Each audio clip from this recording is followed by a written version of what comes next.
Iran और Israel के बीच चल रही जंग से वेस्ट एशिया में चल रही एनर्जी क्राइसिस गहरा रही है। क्रूड ऑयल और नेचुरल गैस के बड़े आयात तक भारत ने घरेलू सप्लाई में किसी तरह की परेशानी ना हो, इसके लिए सख्त कदम उठाया है। सरकार ने पिछले दिनों किसी भी तरह की कालाबाजारी को रोकने के लिए एसेंशियल कमोडिटीज एक्ट 1955 लागू किया है। इसके तहत ऑयल और नेचुरल गैस से जुड़ी सभी कंपनियों को अपने प्रोडक्शन, आयात, निर्यात, स्टॉक, स्टोरेज और खपत का data petroleum planning and analysis cell को देना जरूरी होगा। हालिया आदेश में सरकार की तरफ से पीपीएसी को तेल गैस सेक्टर की नोडल एजेंसी बनाया गया है। पहले पीपीएसी की तरफ से डेटा कलेक्ट किया जाता था, लेकिन अब यह रियल टाइम और ग्रैनुलर डेटा को डेली, वीकली या मंथली मांग सकती है।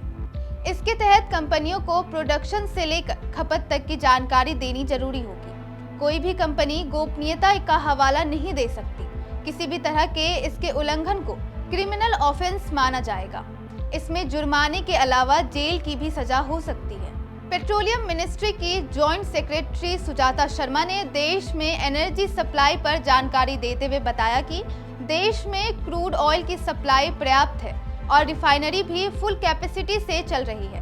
इसके अलावा पेट्रोल पंप भी नॉर्मल तरीके से काम कर रहे हैं। किसी पर तेल खत्म होने की खबर नहीं है। पेट्रोलियम, नेचुरल गैस और कंप्रेस्ड नेचुरल गैस की सप्लाई भी 100% बनी हुई है। सरकार ने कॉमर्शियल एलपीजी यूजर्स को पीएनजी पर शिफ्ट करने के लिए इंसेंटिव देने का भी ऐलान किया है। पिछले 2 हफ्तों के दौरान जहां सिटी गैस डिस्ट्रीब्यूशन नेटवर्क है, वहां 1.25 लाख नए घरेलू और कमर्शियल पीएनजी कनेक्शन जारी किए गए हैं।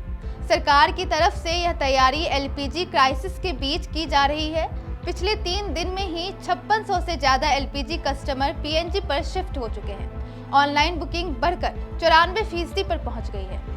सरकार की तरफ से यह भी बताया गया है कि पैनिक बुकिंग में तेजी से गिरावट आई है। सरकार बार बार बयान जारी कर यह आश्वस्त कर रही है कि गैस सप्लाई में किसी तरह की कमी नहीं है। देश में एलपीजी का पर्याप्त स्टॉक है। सरकार की तरफ से दी गई जानकारी के अनुसार 13 मार्च को 89 लाख बुकिंग थी, जो घटकर 57 लाख रह गई है। राज्य सरकारों की तरफ से कंट्रोल रूम को एक्टिव करके छापेमारी की जा रही है। ऑयल मार्केटिंग कंपनियों की तरफ से इंस्पेक्शन किया जा रहा है। इस खबर पर फिलहाल इतना ही। बाकी तमाम खबरों को जानने के लिए देखते रहिए India.com।